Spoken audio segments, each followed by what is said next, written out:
Farhan Zaidi is our guest. We tackled him out in the hallway. We said, Farhan, get in here. And he's sitting right between Mike and I. So welcome, Farhan. Thank you. Thank you. Thanks for having me here. Now, I'm going to get this out of the way. For those of you who may not know this, Farhan showed us the T-shirt that he was wearing today around the batting cage. It said, I hate the Dodgers and I have a dislike a little bit for the A's. That's right. I have to wear it around here just to build the credibility. So, yeah, got that out of the system. No. Well, welcome. Thank you. Thanks for taking that in the right way. So, here you are. I heard a strong rumor that you gave the organization a nice little pep talk, and you like this club. Yeah, I mean, we've actually had a really positive spring so far, and there's been a lot to get excited about. Start with a guy on the mound. He looks great. I mean, he's been up to 93 already, and I think he's thrown a couple of fastballs already in his first couple outings that are higher than any velocity he had last year when he was obviously fighting through some things. So that's been great. I mean, I think we're gonna we have a chance to see kind of vintage Mad Bum once we get into the season, and Shark, Jeff Samardzija looked great. He's been up to 94, 95 his first couple of times out, and if those two guys are right, that's going to help us a lot. Well, let's talk about last November. I mean, you're right there at the World Series with the Dodgers, and all of a sudden the season ends, and just a few days after the season is over, you take over as president of operations, baseball ops here for the Giants. It just sounded like an overwhelming amount of things to do. Where do you start? Yeah, I mean, it was. I interviewed with Larry and some people on the board. Crawford is going to make a gallant effort, but it's going to come up short. That'll be an infield hit for Grossman. Go ahead, finish your thought. I interviewed with that group over one weekend, and the next week was the GM meetings, and suddenly I was sitting in a different part of the table of round table of GMs, moved over a few seats. So it was a lot, but there's great people in this organization. Getting to know everybody, there was so much support, and players reached out. Got to know Boch, and got to know him even more being here in spring training, and everybody's just been really receptive and supportive. It's been a lot of fun.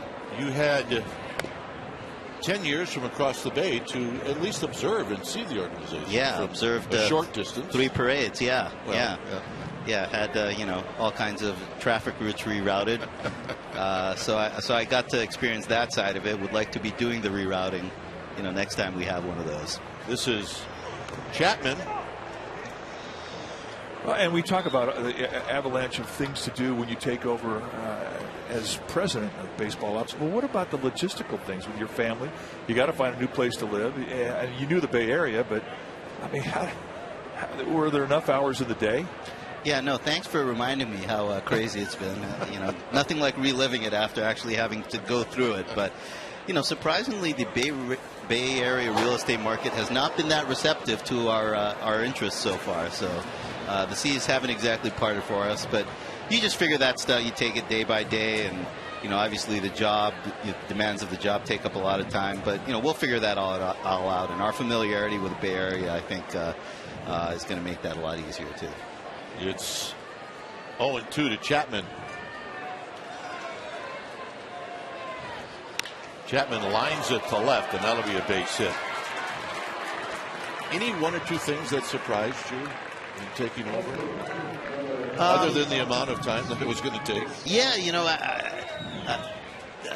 that's probably been the biggest thing is, this is such a great organization, and the depth of the organization, on the baseball side with the special assistants, we have so many special people who are involved, who have so much institutional knowledge. And just feeling like there isn't really enough time in the day to be able to reach all those people and get all their input. That's been a real challenge. But being here in spring training when everyone's here together and having those in-person conversations has made that part easier. Yeah, but I mean, you were not just concerned about the major league level, but you had to deal with the minor league level as well.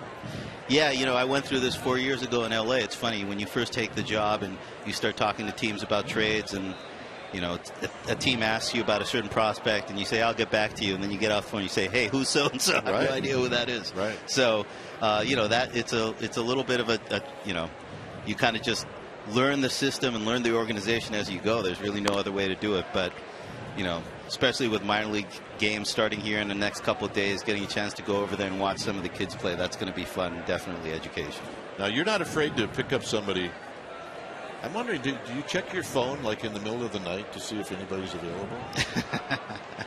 Yeah, that's a yes. I definitely wake up in the middle of the night with ideas. I don't know if they run special waivers for people that are looking at things at 3 or 4 in the morning, but that's definitely been a goal of ours, is kind of building up the depth of the organization. We've obviously done some work kind of on the waiver wire, adding some guys that have made some positive impressions here in camp. And, with the team being banged up at times last year and not having that layer of depth, I think it hurt us a little bit. So bringing in some additional guys who, the staff is getting to learn and who we think can kind of keep us afloat if we have to go to that level, I think that's going to help us once we get underway here.